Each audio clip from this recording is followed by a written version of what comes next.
안녕하세요. 저는 경기도에 사는 50대 주부예요. 32년이라는 긴 결혼 생활을 해오면서 처음으로 이런 사연을 써보네요. 사실 저는 항상 의심보다는 믿음이 먼저라고 생각하며 살아온 사람이에요. 남편과의 관계에서도 신뢰를 무엇보다 중요하게 여겼고요. 친구들이 가끔 남편 의심하는 얘기를 할 때면 속으로 우리 남편은 절대 그럴 사람이 아니야 라고 확신했답니다. 근데 작년부터 시작된 일들이 제 인생관을 완전히 뒤집어 놨어요. 몇 개월 전 그날 새벽에 제가 목격한 일은 지금 생각해도 가슴이 먹먹해지네요. 어떤 분들은 제가 너무 성급했다고 하실 수도 있고, 어떤 분들은 제가 너무 늦게 행동했다고 하실 수도 있겠죠. 하지만 저는 그때 제가 할 수 있는 최선의 선택을 했다고 믿어요. 과연 그게 정말 최선이었는지 이 이야기를 끝까지 들어보시고 판단해 주셨으면 좋겠네요. 저를 간단히 소개하자면 경기도 수원에서 3남매 중 둘째로 태어났어요. 특별할 것 없는 평범한 가정에서 자랐죠. 아버지는 작은 공장을 운영했고 어머니는 재봉 일을 하셨어요.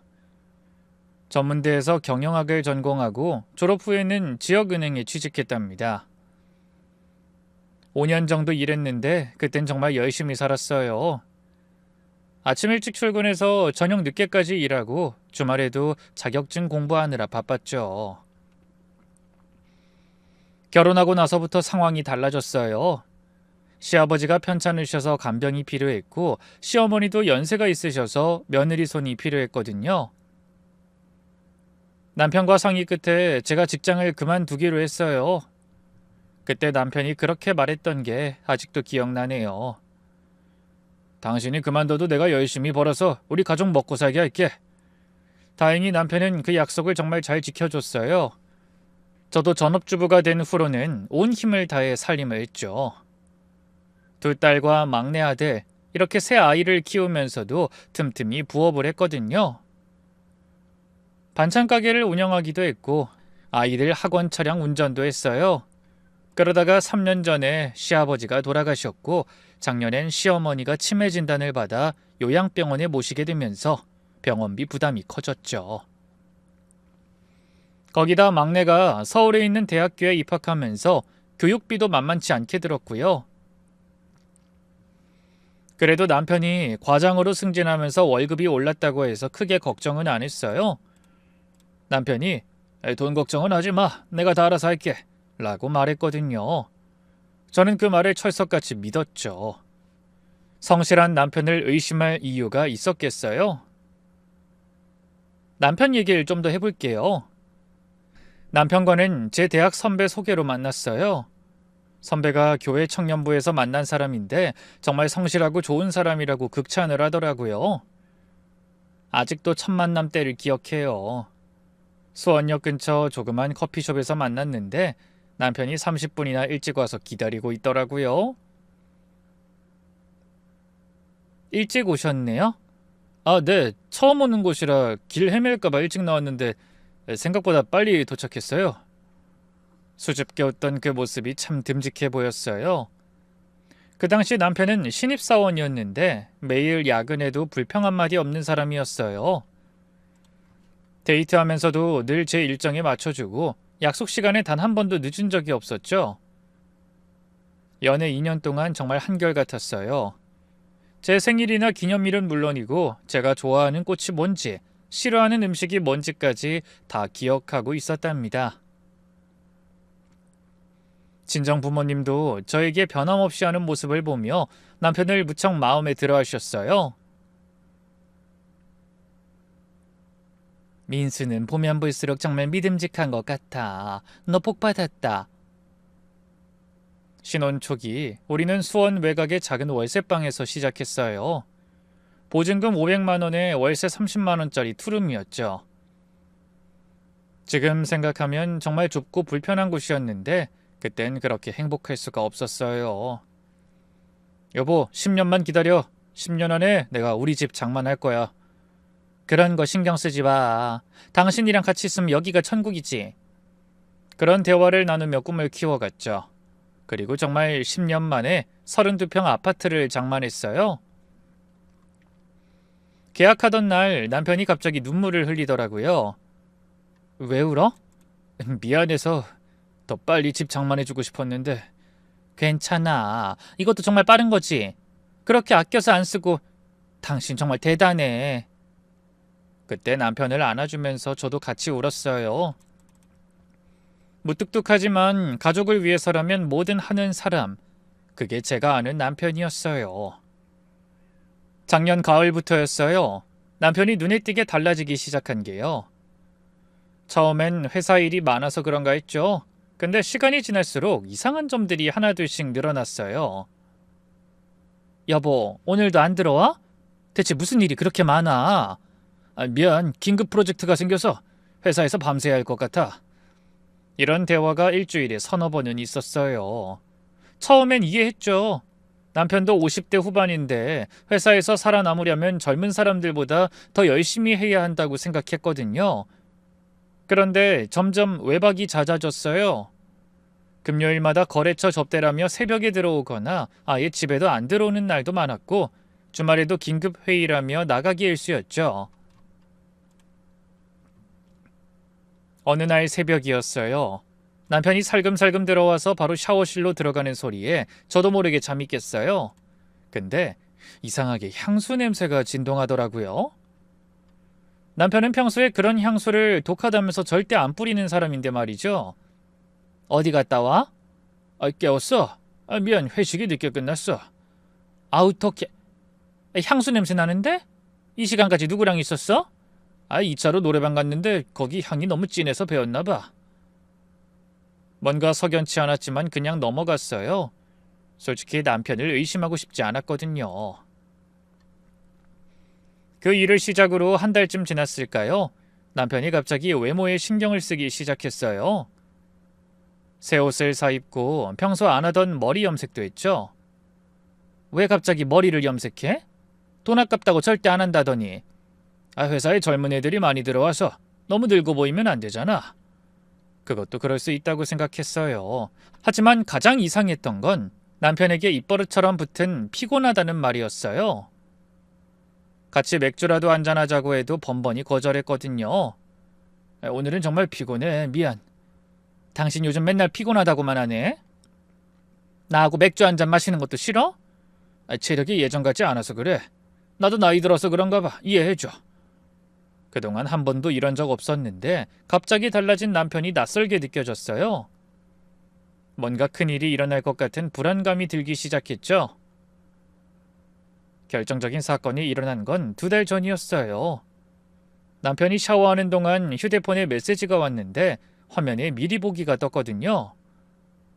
아저씨 보고 싶어요. 발신자는 미란이라고 저장돼 있었어요. 프로필 사진을 보니 20대 후반으로 보이는 예쁜 여자였죠. 가슴이 철렁 내려앉았어요. 남편이 나오자마자 바로 물어봤어요. 미란이라는 사람 누구야? 회사 후배야. 격리부에서 일하는데 가끔 업무 관련해서 연락 와. 보고 싶다는데? 무슨 업무 연락이 이래? 그게 아마 회식 자리에서 모든 거 아쉬워하는 거 아닐까? 별거 아니야. 남편의 표정이 당황스러워 보였어요.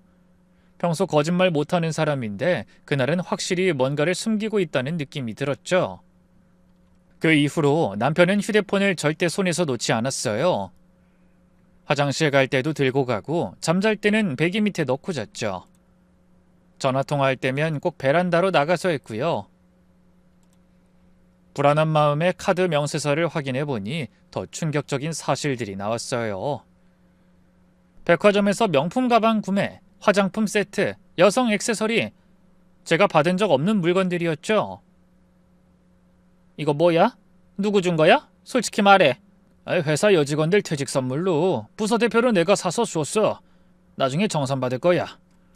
말은 그렇게 했지만 정산받았다는 얘긴 한 번도 듣지 못했어요. 며칠 뒤 또 이상한 일이 있었어요. 남편 와이셔츠에서 립스틱 자국을 발견한 거예요. 목 부분에 선명하게 찍혀 있었죠. 당신 이거 뭐야? 몰라. 회식 때 누가 실수로 부딪혔나? 진짜 모르는 일이야. 아니 누가 잠깐 부딪혔는데 립스틱 이렇게까지 찍혀? 아니, 나도 모르겠어. 정말이야. 남편은 억울하다는 표정을 지었지만 저는 더 이상 믿을 수가 없었어요. 모든 정황이 하나를 가리키고 있었죠. 남편이 젊은 여자와 바람을 피우고 있다는 것을요. 그 의심이 확신으로 바뀐 건 한 달 전이었어요. 토요일 오후 남편이 갑자기 정장을 차려입고 나가더라고요. 저도 그런 모습을 몇십 년 만에 처음 보는 것 같았어요.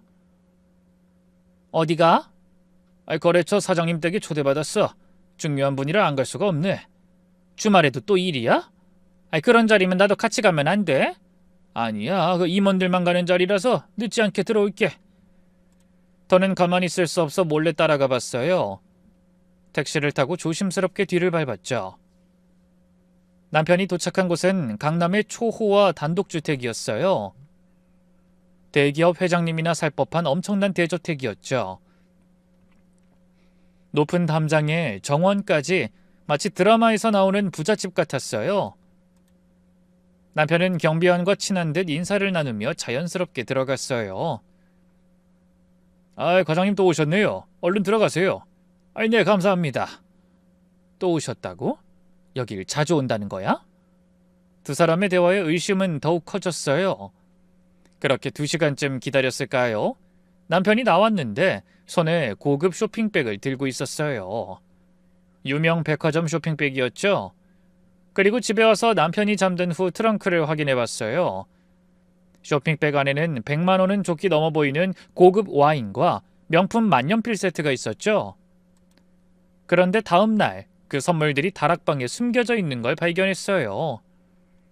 포장도 뜯지 않은 채로요. 이런 선물을 받고 왔으면 저에게 말해도 될 텐데 굳이 숨기는 이유가 뭘까? 머릿속이 복잡해졌죠.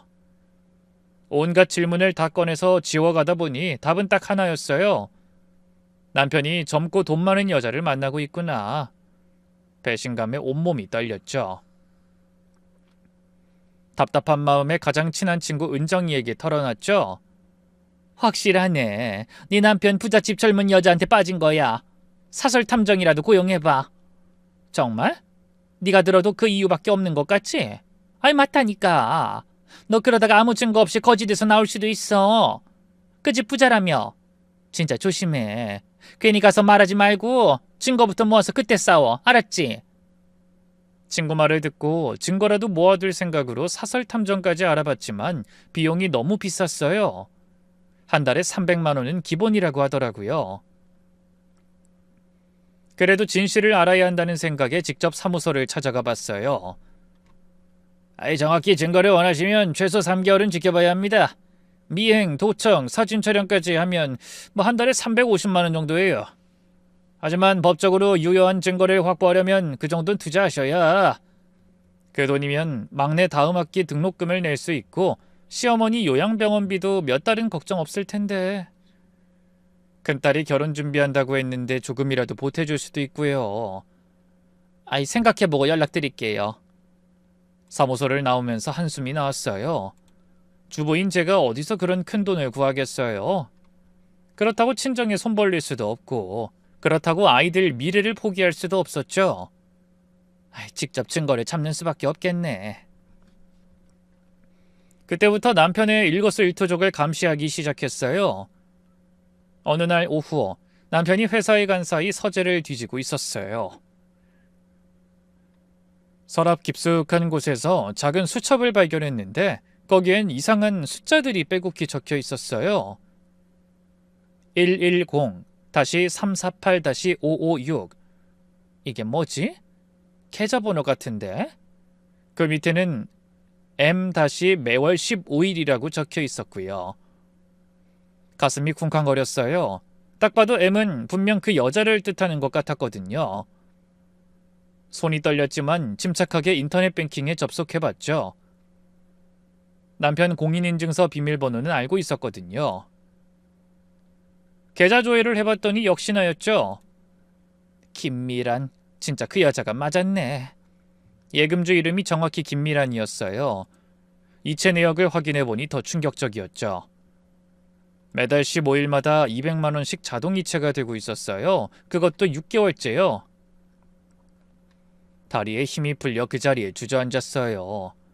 우리 생활비도 빠듯한데 젊은 여자한테 매달 200씩 용돈까지 주고 있었다니. 그것뿐이 아니었어요. 일회성 이체 내역도 있었죠. 그걸 보고 손이 부들부들 떨렸어요. 분노인지 배신감인지 모를 감정이 치밀어 올랐죠. 어떻게 이 사람이, 내 남편이, 내가 알던 그 사람이 맞아? 갑자기 무서워졌어요. 내가 진짜 남편을 알고 있었던 걸까? 아니면 제 앞에서까지 가면을 쓰고 살았던 걸까? 그날 밤 남편이 들어왔을 때 평정심을 유지하려 애썼어요. 늦었네. 밥 먹어야지. 아유, 아니 피곤해. 그냥 먼저 잘게. 남편을 보는 제 눈빛이 달라진 걸 눈치챘는지 남편도 그날은 어색해하더라고요. 침대에 누워서도 잠이 올 리 없었어요. 옆에서 자는 남편이 낯선 사람처럼 느껴졌죠. 나한테는 생활비 아껴 쓰라고 하면서 젊은 여자한테는 한 달에 200을 주는 사람이잖아요. 그런데 이상하게도 눈물은 나지 않았어요. 아마 그때 너무 충격이 커서 그랬나 봐요. 다음 날부터 남편을 더 세밀하게 관찰했어요. 전화통화 내용, 문자 메시지, 심지어 쓰레기통에 버린 영수증까지 다 확인했죠. 그러다 결정적인 단서를 발견했어요. 남편 차 트렁크에서 여자 운동화를 발견한 거예요. 분홍색 운동화, 사이즈는 230, 제 발 사이즈는 240이라서 제 걸 잘못 샀다고 변명할 수도 없는 증거였죠. 이 인간이 진짜 애들한테 부끄럽지도 않아? 혼잣말로 중얼거렸어요. 더 이상 의심의 여지가 없었죠. 남편은 젊은 여자와 깊은 관계를 맺고 있었고 돈까지 대주고 있었어요. 어쩌면 우리 가족 몰래 이중생활을 하고 있는지도 몰랐죠. 여기까지 나온 정황을 은정이에게 말했더니 펄쩍 뛰더라고요. 뭐? 매달 200? 미쳤네. 일단 말하지 말고 증거 다 모아서 이혼 준비해. 아이 근데 30년 넘게 함께 살았는데 정말 믿기지가 않는다. 세월이 뭐가 중요해. 뒤통수 치고 바람 피우는데 그것도 돈까지 갖다 바치면서. 은정이 말이 맞았어요. 이제 더 고민할 것 없이 행동에 나서야 할 때였죠. 며칠 뒤 새벽 2시쯤 됐을 때였어요. 남편이 갑자기 벌떡 일어나더니 황급히 옷을 갈아입기 시작했어요. 평소와 달리 무척 당황한 모습이었죠. 또 어디 가는데? 제 목소리가 차갑게 나왔나 봐요. 남편이 절 보더니 움찔했어요. 당신도 그때 봐서 알지? 박상무님이 돌아가셨대. 갑자기? 암투병 중이었잖아. 방금 사모님한테 연락 왔어. 남편의 손이 미세하게 떨리고 있었어요. 거짓말할 때 나타나는 남편의 버릇이죠. 이 오랜 시간을 살 부대끼며 함께 살았는데 제가 모를 리 없잖아요. 나도 같이 갈게. 당신 상사분이셨잖아. 아니야, 안 돼. 남편이 거의 소리를 지르다시피 했어요. 그렇게 다급한 모습은 처음이었죠. 왜 안 돼? 나도 몇 번 뵀던 분인데. 그게 유족들이 조용히 치르고 싶다고 가족들만 오래. 그럼 당신은 왜 가? 당신도 가족 아니잖아. 난 회사 대표로 가는 거라서 난 꼭 가봐야 할 것 같아. 근데 남편은 검은 정장도 아닌 평상복을 입고 있었어요. 부익은 봉투도 없고 심지어 머리도 부스스한 채였죠.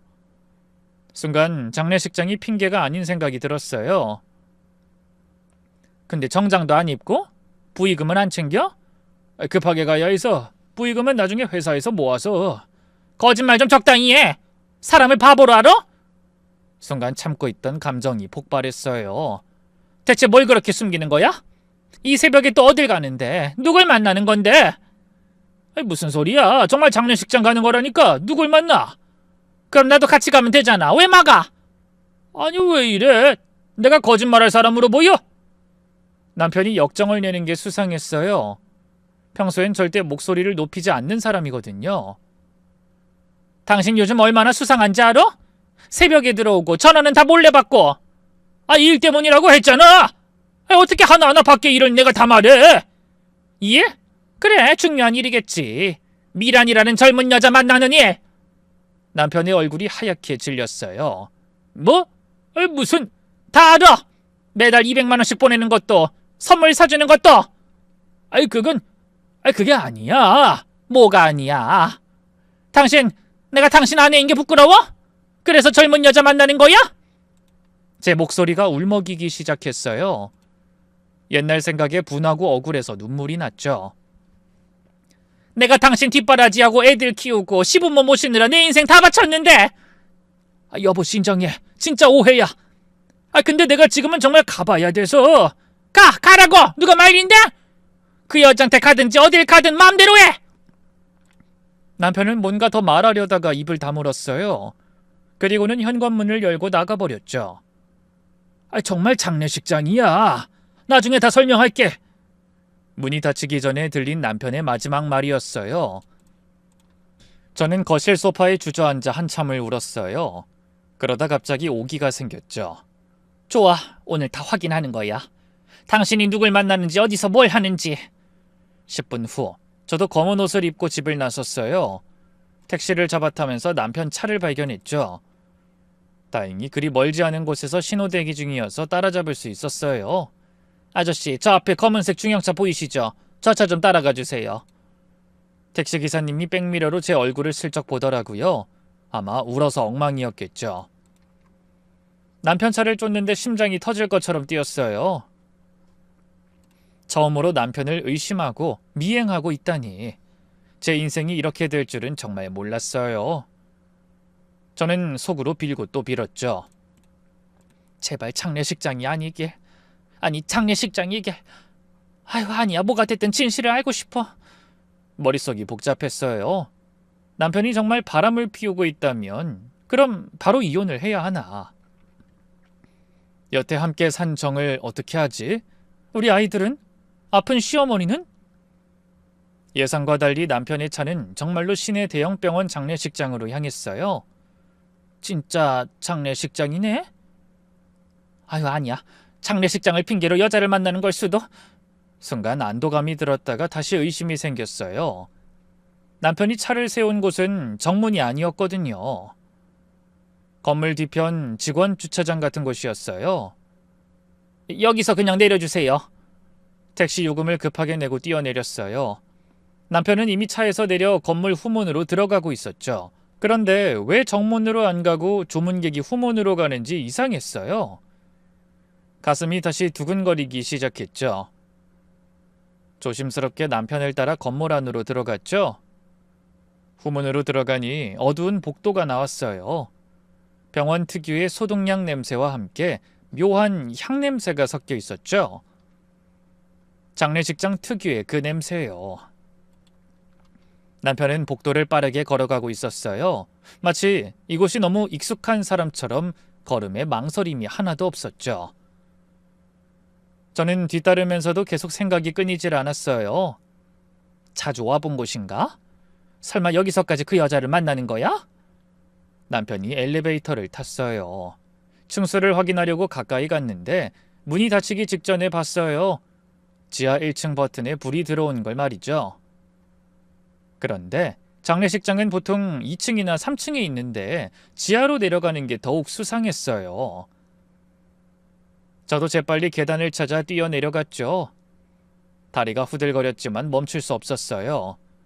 오늘 모든 진실을 확인하고 말겠다고 다짐했으니까요. 지하 1층에 도착했을 때 복도는 정말 어두웠어요. 천장에 형광등이 깜빡거리고 있었고 벽에는 관계자 외 출입금지 표시가 여기저기 붙어 있었죠. 일반인이 올 곳이 아닌데 남편은 왜 여기 온 거야? 발소리가 들릴까봐 신발을 벗고 들었어요. 차가운 바닥에 발이 닿아 차가웠지만 참았죠. 잠시 뒤 복도 끝에서 불빛이 새어나오고 있었어요. 그리고 웅성거리는 소리도 들렸고요. 조심스럽게 그 앞을 가보니 직원 휴게실이라는 팻말이 보였어요. 문이 반쯤 열려 있었어요. 숨을 죽이고 문틈으로 안을 들여다봤는데 남편이 젊은 여자와 마주서서 이야기하고 있었어요. 그 여자는 검은색 유니폼을 입고 있었는데 얼굴은 잘 안 보였지만 목소리가 젊었어요. 아저씨, 오늘도 늦게까지 정말 수고하셨어요. 둘의 대화가 너무나 자연스러워서 가슴이 철렁했죠. 괜찮아, 미라나. 너도 힘든데 늘 신경 써줘서 고마워. 아저씨가 저한테 해준 게 얼마나 많은데요. 제가 어떻게 갚아도 모자라죠. 갚을 거 없어. 다 내가 하고 싶어서 하는 거야. 그 여자가 바로 그 미란이었어요. 드디어 현장을 잡은 거예요. 남편이 그 여자 머리를 쓰다듬는 게 보였어요. 언뜻 모르고 보면 딸을 대하듯 다정한 손길이었지만 제 눈엔 다르게 보였죠. 소름이 끼치더라고요. 아저씨, 사모님은 아직 모르시죠? 아직은 말 못했어. 언제까지 숨기실 거예요? 이렇게 계속 지내는 거 너무 힘들잖아요. 괜찮아, 이미 익숙해졌어. 집에선 평범한 남편이고 여기선 뭐 이런 사람이지.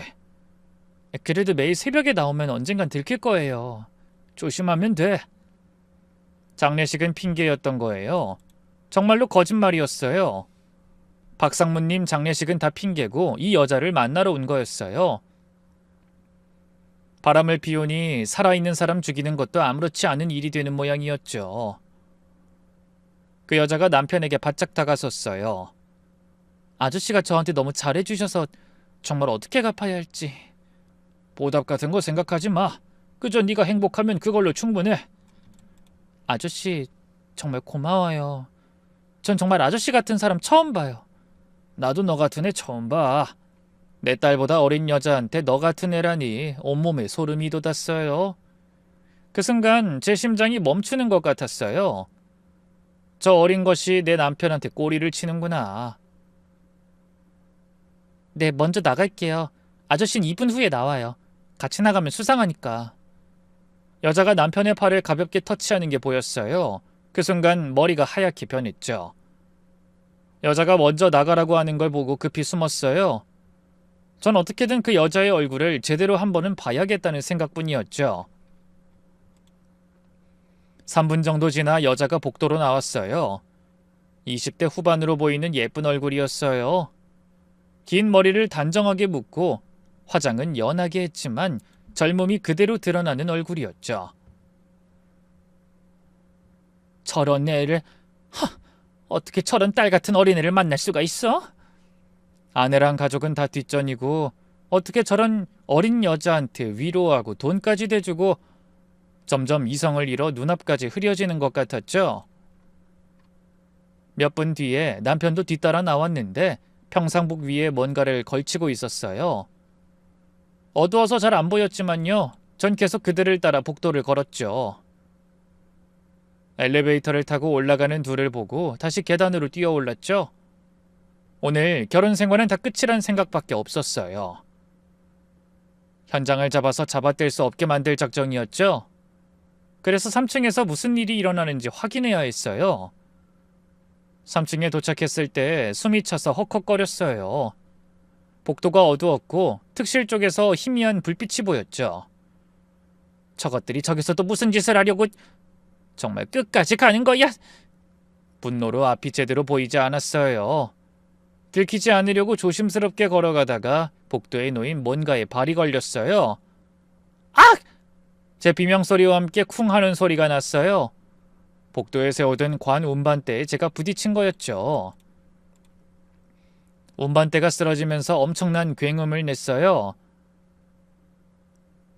아이고, 무슨 일이야? 거기 누구세요? 상주 가족들이 복도로 뛰어나왔고 직원들도 황급히 달려왔어요. 그리고 그 순간 남편과 정면에서 바로 눈이 마주쳤어요. 남편 옆엔 그 미란이라는 여자가 서 있었고요. 여보? 남편의 얼굴은 새하얗게 질려 있었어요. 충격과 절망이 뒤섞인 표정이었죠. 남편의 입에서 겨우 그 말이 나왔어요.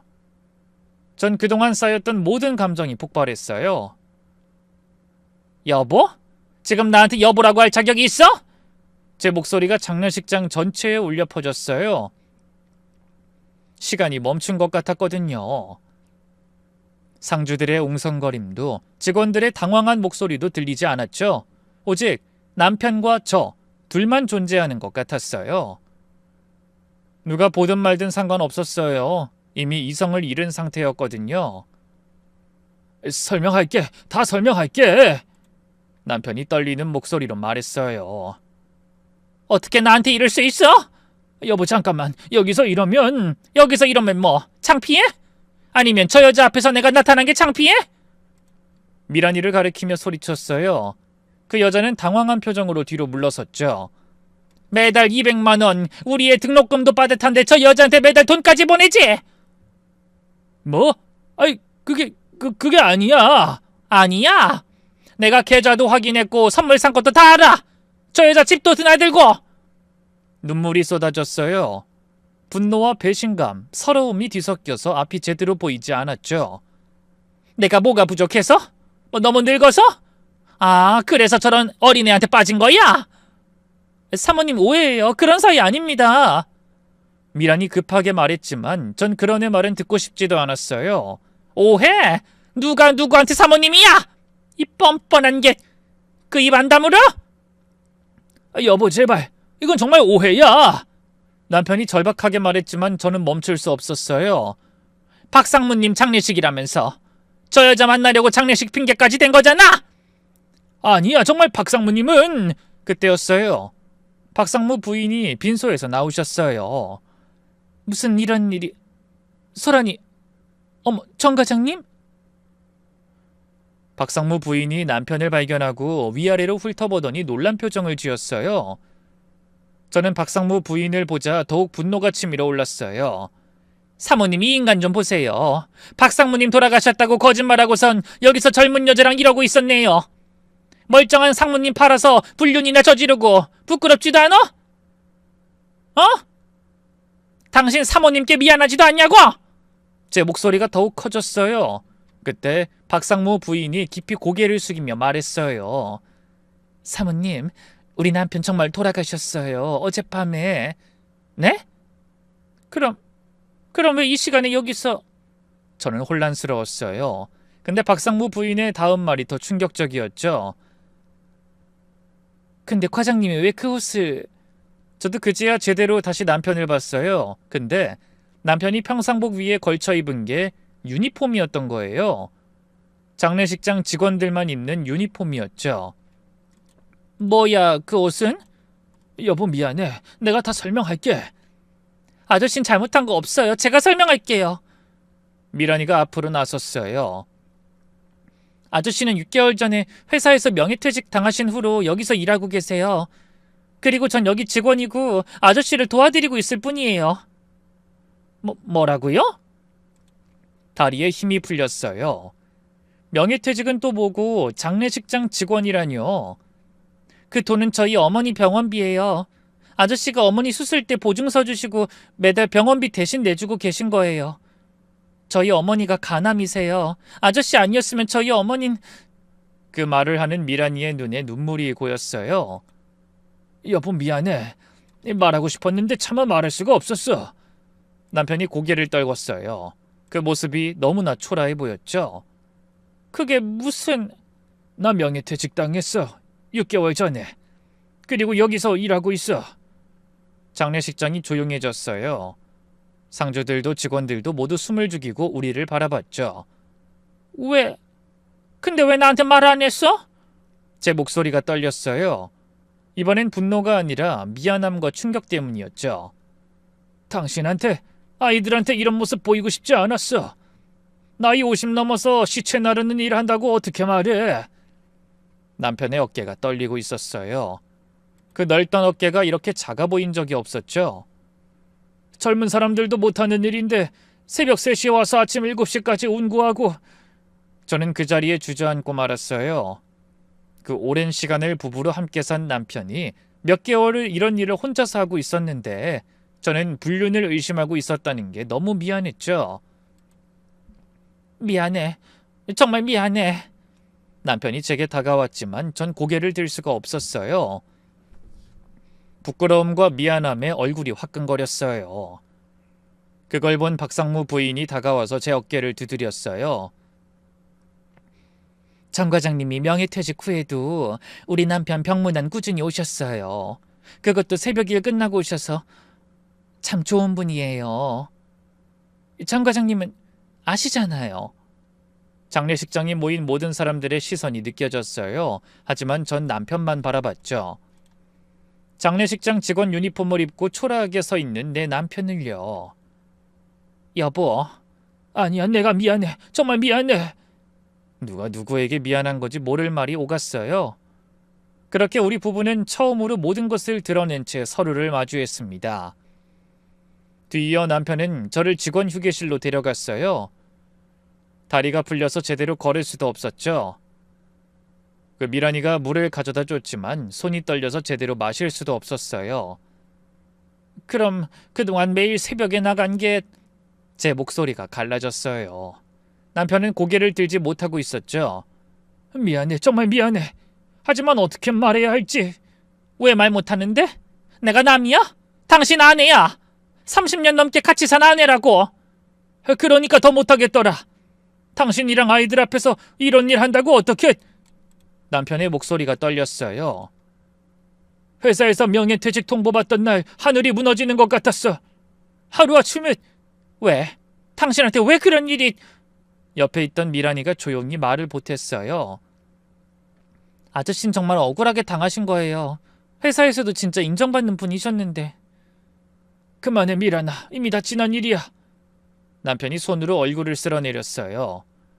자세히 보니 남편의 얼굴이 많이 수척해져 있었죠. 몇 개월 동안 말도 못하고 혼자 끙끙대면서 얼마나 힘들었을까요? 제 취업도 알아봤어. 하지만 50대 후반에 누가 써주겠어. 경비, 주차관리 그런 것밖에 없더라. 그 돈으로는 너무 힘들 것 같고. 그러다 여기 자리가 나서. 시급이 세서 선택하신 거예요. 야간 특수 업무라. 미란이가 설명했어요. 새벽 3시부터 7시까지 가장 힘든 시간대예요. 시신 운구하고 염습 보조하고 청소하고. 젊은 사람들도 며칠 못 버티고 나가는 일인데 아저씨는 잘하고 계세요. 생활비에 엄마 병원비 내고 막내 등록금 보태고 그래도 모자라서 매일같이 나오는 거야. 남편의 대답에 가슴이 찢어지는 것 같았어요. 그때 남편이 무언가 생각난 듯 말했죠. 그리고 여보, 그때 내 차 트렁크에서 발견한 분홍색 운동화 있잖아. 응, 230 사이즈. 그것도 미란이 어머니께 드리려고 산 거였어. 병원에만 계시다가 수술 후에 산책할 수 있게 되셨다고 해서 편한 운동화 사드리고 싶어서 샀는데 트렁크에 넣어두고 깜빡했어. 남편이 쑥스럽게 웃었어요. 그것도 의심했구나. 미안해. 잠시 후 박상무 부인이 휴게실로 들어오셨어요. 괜찮으세요? 죄송합니다, 사모님. 이런 모습 보여드려서. 아니에요. 오히려 제가 죄송하죠. 정 과장님 사정도 모르고. 박상무 부인이 남편을 바라보며 말을 이었어요. 우리 남편이 정 과장님 명예퇴직 얘기 듣고 얼마나 화났는지 몰라요. 회사에서 가장 성실한 사람을 이런 식으로 내보낸다고. 부장님이 그러셨어요? 끝까지 반대했는데 위에서 결정된 일이라 본인도 어쩔 수 없었다고 하더라고요. 박상무 부인의 눈가가 붉어졌어요. 병원에 입원해서도 정 과장님 걱정만 했어요. 좋은 사람이 억울한 일 당했다고. 자기가 더 힘이 있었으면 막았을 텐데 미안하다고. 우리 남편이 떠나기 전날 밤에 제 손잡고 울었어요. 자기 때문에 고생한다고. 마지막까지 그 생각뿐이었어요. 박상무 부인이 손수건으로 눈물을 닦았어요. 그리고 어제 돌아가시기 전에 과장님께 꼭 전하라고 하신 말이 있어요. 부장님이요? 뭐라고 하셨는데요? 정직하게 잘 살았다고요. 자긴 못 그랬는데 끝까지 과장님 생각하다가 가셨어요. 박상무 부인이 한숨을 쉬며 말을 이었어요. 사실 정 과장님이 명예퇴직 당한 진짜 이유가 있어요.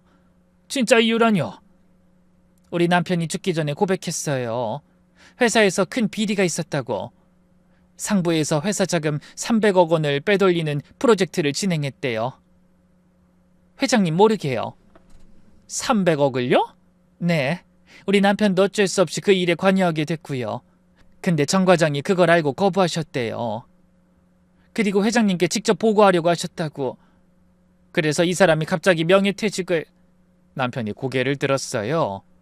아마 부장님도 많이 힘드셨을 거예요. 중간에 끼어서. 우리 남편이 마지막에 한 일이 있어요. 회장님께 모든 걸 털어놓는 편지를 썼어요. 증거도 모아서 보내고요. 그리고 이 일의 진짜 영웅은 정 과장님이라고도 알렸대요. 아마 곧 연락이 갈 거예요. 집으로 돌아오는 택시 안에서 우리 부부는 말이 없었어요. 남편은 창밖만 바라보고 저는 남편의 손을 꼭 잡고 있었죠. 집에 도착하자마자 남편이 숨겨둔 통장들을 모두 꺼냈어요. 이게 다야?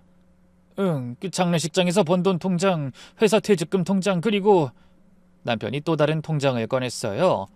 이건 또 뭐야? 누가 매달 500만 원씩 넣어주는 통장이야. 6개월째. 누군진 모르겠어. 통장을 확인해보니 정말 매달 500만 원씩 남편 이름으로 입금돼 있었어요. 근데 남편은 한 푼도 쓰지 않고 그대로 두고 있었죠. 왜 안 썼어? 모르는 돈이잖아. 실수로 잘못 들어온 걸 수도 있고 떳떳하지 못한 돈일 수도 있고. 그래서 매일 새벽에 그 힘든 일을 내가 번 돈으로 살고 싶었어. 나도 솔직히 힘들 땐 잠깐 쓸까 생각도 했는데 내가 번 깨끗한 돈으로 그래야 우리 애들도 그렇고 엄마도 건강해질 것 같아서. 남편의 말에 또 눈물이 났어요. 그동안 가장 역할 해내려고 애쓴 남편이 안쓰러웠죠. 말없이 저는 남편을 꼭 안았어요. 미안해. 정말 미안해. 내가 몰라서, 내가 당신을 의심해서. 괜찮아. 나도 미안해. 말했어야 했는데. 아니야. 당신 자존심 생각하면 얼마나 말하기 힘들었을까. 우리는 한참을 울었어요. 결혼하고 처음으로 이렇게 서로를 부둥켜 안고 울었죠. 박상무님 장례식이 끝나고 일주일쯤 지났을 때 아침 일찍 초인종이 울렸어요. 누구세요? 한우 배달 왔습니다. 문을 열어보니 고급 정육점 직원이 커다란 아이스박스를 들고 서 있었어요. 저흰 주문한 거 없는데요? 정민수 고객님 맞으시죠? 선물로 온 겁니다. 누가 보낸 건데요? 송장엔 따로 보낸 분 성함이 없네요. 그 최고급 한우 세트입니다. 찝찝한 마음에 거절하려 했지만 이미 배송 직원은 현관에 내려놓고 가버렸어요. 그날 오후엔 또 다른 택배가 왔어요. 이번엔 고급 양주 세트였죠. 술을 잘 모르는 저 같은 사람이 그냥 봐도 좋게 100은 넘어 보이는 포장이더라고요. 여보, 아침부터 이걸 누가 보낸 거지? 당신 지인 아니야? 몰라, 나도 모르겠어. 다음 날엔 더 황당했어요. 백화점에서 온 과일 바구니와 건강식품 세트, 심지어 정장 상품권까지. 하늘에서 선물이 뚝 떨어지는 기분이었죠. 하지만 불안한 마음에 손도 못 대고 그대로 두고 있었어요. 이거 뭔가 잘못 온 거 아니야? 받는 사람이 정확하긴 한데 근데 도대체 누가... 사흘 동안 계속된 선물 폭탄에 우리 부부는 불안해지기 시작했어요. 그리고 5일째 되던 날 초인종이 또 울렸죠. 문을 열어보니 깔끔한 검은 양복을 입은 중년 남자가 서 있었어요. 여기가 정민수 과장님 댁 맞습니까? 그가 명함을 건넸어요. 금박으로 된 고급스러운 명함이었죠. 저는 비서실장입니다. 회장님께서 두 분을 뵙고 싶어 하십니다. 지금 시간 되십니까? 지금요? 이렇게 갑자기요? 죄송합니다. 그 회장님이 급히 뵙고 싶어 하셔서 차는 밖에 대기하고 있습니다. 남편과 눈이 마주쳤어요. 뭔가 중요한 일인 것 같았죠. 잠시만 기다려주세요. 저희 그럼 옷만 좀 갈아입고요. 우리는 급하게 단정한 옷으로 갈아입었어요. 현관을 나서니 검은색 대형 세단이 기다리고 있었죠. 운전기사가 정중히 문까지 열어줬어요. 차는 조용히 출발했어요. 창밖으로 스쳐가는 풍경을 보며 긴장했죠. 강남을 지나 한남동 쪽으로 향하더니 어느 고급 주택가로 들어섰어요. 우와, 저도 모르게 감탄사가 나왔어요. 대문 앞에 경비원 2명이 서 있었고 문이 열리자 엄청난 규모의 정원이 펼쳐졌죠. 잔디밭은 축구장만 했고 연못엔 비단 잉어들이 헤엄치고 있었어요. 저택은 3층 규모의 현대식 건물이었는데 마치 호텔 같았죠. 이게 다 집이야? 제가 속삭이자 남편이 웃더라고요. 현관에 들어서니 천장이 3층 높이로 뻥 뚫려 있었고 거대한 샹들리에가 걸려 있었어요. 대리석 바닥은 거울처럼 반짝였고 벽에는 유명 화가들의 그림이 걸려 있었죠. 비서실장이 안내한 곳은 2층 서재였어요. 문을 열고 들어가니 책으로 가득한 벽면과 함께 80대쯤으로 보이는 품위 있는 노신사가 중심에 앉아 있었죠. 어서 오게, 정 과장. 그리고 사모님도 들어오시죠. 나이는 들어도 회장님 눈빛은 여전히 날카로웠어요. 비서가 고급 찻잔에 차를 따라주자 회장님이 이야기를 시작했죠. 차라도 한잔하면서 이야기하세. 먼저 사과해야겠네. 내가 너무 늦게 알았어. 네? 회장님, 저한테 무슨 사과를... 박상무가 죽기 전에 보낸 편지를 받았네. 죽기 전에 쓴 장문의 편지더군. 회장님이 서랍에서 두꺼운 편지 봉투를 꺼냈어요. 여기 모든 진실이 적혀 있었는데 전무, 상무 그리고 몇몇 임원들이 짜고 회사 돈을 빼돌렸다고. 해외 페이퍼 컴퍼니 7개를 만들어서 돈을 돌려가며 빼냈더군. 아주 치밀하게. 회장님의 표정이 굳어졌어요. 그래서 그때 자네가 날 찾아와서 회사 일 놓지 말라고 부탁한 거였구만. 자네는 이미 눈치채고 거부했다면서. 그리고 내게 직접 보고하려 했다는 것도 다 들었어. 전 그저 옳은 일을 하려고... 옳은 일? 요즘 세상에 그게 얼마나 어려운 일인지 아나? 회장님이 일어나 창가로 갔어요. 내가 회사를 40년 동안 키웠네. 직원 5명으로 시작해서 지금은 5,000명이 넘지. 근데 내가 자식처럼 생각하고 믿었던 임원들이 내 뒤통수를 친 거야. 그 목소리에 배신감이 묻어났어요. 하지만 자네 같은 사람이 있어서 회사가 지켜진 거야. 자네 아니었으면 300억이 고스란히 사라졌을 거네. 내가 잠깐 수술하고 온 사이에 사라졌을 거라고. 회장님이 우리 쪽으로 돌아섰어요. 자네를 명예퇴직시킨 전무는 이미 구속됐네. 나머지도 곧 잡힐 거야. 검찰에 모든 자료 넘겼으니까 당연한 결과지. 그리고 자네에 대한 보상도 당연한 거야. 그러더니 회장님이 책상으로 돌아와 서류를 꺼냈어요. 자네를 복직시키려고 하는데... 아닙니다, 회장님. 전 이제... 그래, 그게 더 좋을 수도 있겠군. 그럼 대신에 이건 거절하지 말고 꼭 받아야 해. 회장님이 수표 뭉치를 꺼냈어요. 우리 부부가 동시에 놀랐죠. 20억이네. 자네가 지킨 300억의 일부라도 보상하고 싶어. 20억이요? 저는 숨이 멎을 것 같았어요. 그런 돈을 만져볼 거라고도 생각을 못했으니까요. 아니요, 이건 너무 큰 돈입니다. 받을 수 없습니다. 당연한 일을 했을 뿐입니다. 남편이 거절하려 하자 회장님이 손을 들어 말렸어요. 정 과장, 내 나이 84이네. 이 나이에 돈이 무슨 의미가 있겠나. 하지만 자네처럼 정직한 사람이 정직하게 살 수 있도록 돕는 건 의미가 있지. 회장님이 수표를 남편 손에 쥐어줬어요. 그리고 이건 절대 보상이 아니야. 투자라고 생각하게. 정직한 사람에 대한 투자. 그러더니 회장님은 또 다른 봉투를 꺼냈어요. 자네 자녀들 장학금이네. 내가 대학 졸업까진 모두 학비 지원하겠네. 그건 정말로 안 됩니다. 이미 충분하지 않아. 자네가 당한 고통을 생각하면 이것도 부족해. 회장님이 제게로 시선을 돌렸어요. 사모님, 참 훌륭한 남편 두셨소. 이런 사람이 진짜 진국이지. 돈 몇 푼에 영혼을 파는 사람들과는 다른 사람이야. 그리고 그동안 보낸 선물들 너무 작은 성이라 미안합니다만 그래도 받아주세요. 그럼 그 선물이 다 회장님이 보내신... 회장님이 일어섰어요. 자네가 장례식장에서 새벽마다 일한 걸 뒤늦게 알았네. 그동안 얼마나 힘들었을까. 내가 좀 더 일찍 알았더라면... 40년 동안 회사를 운영하면서 많은 직원을 봤지만 자네처럼 정직한 사람은 처음이야. 그런 자네를 지키지 못한 내 책임도 크네. 회장님의 눈가가 붉어졌어요. 아니야. 내가 회사를 제대로 관리했다면... 아무튼 이제라도 바로 잡아야지. 앞으로 회사는 자네 말대로 투명하게 운영할 거네. 정직한 자네처럼 말이야. 마지막으로 회장님은 우리를 현관까지 배웅하며 말했어요. 무슨 일이든 시작하면 나도 꼭 초대하게. 내가 뭐라도 도움이 되겠네. 영광입니다, 회장님. 이것도 저희한텐 정말 과분합니다. 돌아오는 차 안에서 우리 부부는 말을 잃었어요.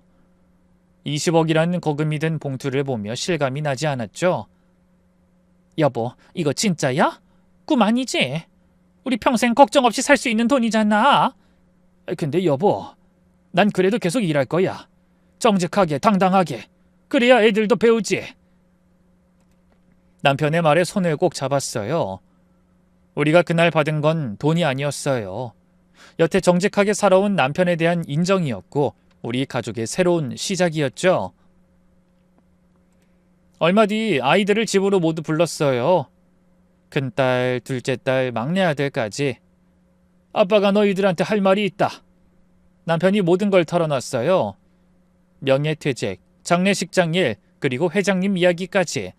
근데 이 말을 들은 아이들의 반응은 예상 외였죠. 아빠, 우리도 알고 있었어요. 뭐? 알고 있었다고? 한 달 전쯤에 아빠 차 다른 방향으로 가는 거 봤어요. 회사 아닌 데로 가길래. 근데 왜? 아빠 자존심 지켜드리고 싶었어요. 언젠간 직접 말씀하실 거라고 믿었고요. 둘째도 고개를 끄덕였어요. 저도 눈치챘어요. 아빠가 새벽에 나가고 옷에서 향냄새 나는 것도 이상해서. 그때 막내가 갑자기 일어나더니 남편을 꼭 안았어요. 아빠, 우리 때문에 그런 힘든 일 하신 거잖아요. 죄송하고 감사해요. 얘들아, 진짜 다 컸구나. 울먹이는 남편을 보며 큰딸이 말했어요. 이제 그만두세요. 회장님이 주신 돈도 있고 이제 우리도 돈 벌 수 있어요. 아빠, 이제 엄마 아빠 행복했으면 좋겠어요. 그동안 너무 고생하셨잖아요. 아이들의 말에 우리 부부는 또 울었어요. 아이들이 이렇게 성숙했다니. 한 달 후 우리는 고민 끝에 그 돈으로 작은 카페를 열었어요. 카페 이름은 아이들이 지어줬죠. 정직하다는 뜻을 담은 이름으로요. 카페는 아담했지만 깔끔했어요. 남편이 직접 인테리어도 하고 메뉴도 개발했죠. 개업 첫날 놀라운 일이 일어났어요. 남편과 함께 일하던 장례식장 동료들이 모두 찾아온 거예요. 아이 정 반장님, 아니 이제 사장님이시네요? 아이 축하드려요. 카페 사장님이 딱이었네요. 미란 씨도 어머니와 함께 찾아왔어요. 어머니는 수술 후 많이 좋아지셨더라고요. 정말 감사합니다. 아저씨 은혜 잊지 않을게요. 저 시킬 일 있으면 언제든 부르세요. 아니에요. 저도 미란 씨 덕분에 많이 배웠어요. 우리 소식을 들은 회장님도 단골이 되어 일주일에 두세 번은 들르기 시작했어요. 여기 커피가 이름처럼 맛도 참 정직해. 농담처럼 하는 말이었지만 진심이 느껴졌죠. 카페를 운영한 지 벌써 3개월이 지났어요. 지금도 가끔 그날들을 떠올려요. 남편을 의심하고 미행하고 장례식장에서 소란 피우던 날을요. 그런 우리는 이제 카페에서 함께 붙어서 일해요. 남편이 커피를 만들면 저는 손님을 맞이하죠. 박상무 부인도 모임이 있을 때마다 꼭 우리 카페로 오세요. 과장님, 아니 이제 정 사장님이네요. 우리 남편이 하늘에서 더 기뻐할 거예요. 이것도 다 부장님 덕분이에요. 끝까지 진실을 밝혀주셔서. 아니에요. 정 사장님이 정직하게 사셨기 때문이죠. 요즘 남편은 예전보다 훨씬 밝아졌어요. 떳떳하게 일하고 정직하게 살 수 있어서 행복하다고 하죠. 그리고 여전히 그때 이야기를 하면 이렇게 말하곤 해요. 여보, 근데 장례식장 일도 나름 의미 있었어. 나한테 참 좋은 기억이야. 응? 무슨 의미? 마지막 길을 정성껏 모셨다는 자부심? 그리고 미란 씨 어머니도 도울 수 있었고. 아유 참, 당신 정말 대단하다니까. 당신이 더 대단해. 그런 남편을 지금까지 참아준 거. 우린 웃었어요. 이제는 진짜 웃을 수 있었죠. 오늘도 카페 문을 열며 생각해요. 정직하다는 카페 이름처럼 정직하게 살아가자고요. 가끔 우리 카페 이름을 묻는 사람들에게 남편은 웃으면서 이렇게 대답하곤 해요. 정직하게 살면 언젠간 보상받는다고 믿거든요. 끝까지 정직하게 살려고 노력한 사람, 바로 그게 제 남편이었어요. 요즘 그런 생각을 자주 해요. 부부란 뭘까? 서로를 의심하지 않고 믿는 것? 아니면 모든 걸 투명하게 공유하는 것? 정답은 없는 것 같아요. 다만 우리 부부가 배운 건 때로는 상대를 위한 거짓말도 있고 때로는 진실이 더 큰 상처가 될 수도 있다는 거예요. 남편은 자존심 때문에 가족을 위해 거짓말했어요. 저는 남편을 믿지 못해 의심했죠. 혹시 저처럼 배우자를 의심하고 계신 분이 있다면 한 번 더 생각해 보세요. 그 사람이 숨기는 이유가 뭘까? 저는 큰 실수를 했지만요. 마지막으로 여러분께 딱 한 가지를 말씀드리고 싶어요.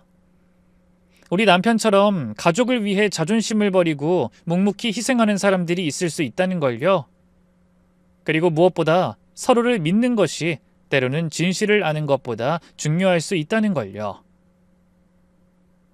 제 솔직한 이야기가 여러분께 작은 위로가 되길 바랍니다. 들어주셔서 감사합니다.